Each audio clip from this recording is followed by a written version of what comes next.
গুনার বস্তার মধ্যে যদি শিরকের গুনাহ না থাকে, তাহলে পুরো জমিন পরিমাণ ক্ষমার বস্তা নিয়ে আমি আল্লাহ তোমার কাছে হাজির হয়ে যাব।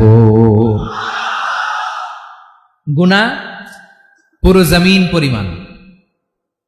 পরিমাণ গুনাহ, কিন্তু এই গুনার মধ্যে কিসের গুনাহ নাই বলুন সবাই?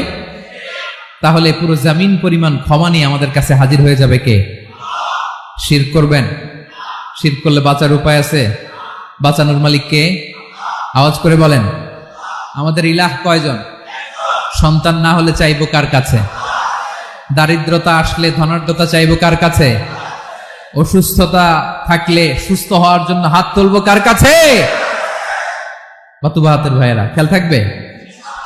দিস ইজ কল্ড তাওহীদ। আল্লাহ তাওহীদের কথা দিয়ে আয়াতুল কুরসি শুরু করেছেন, নিজের পরিচয় দিয়েছেন, বলেছেন আল্লাহু লা ইলাহা ইল্লা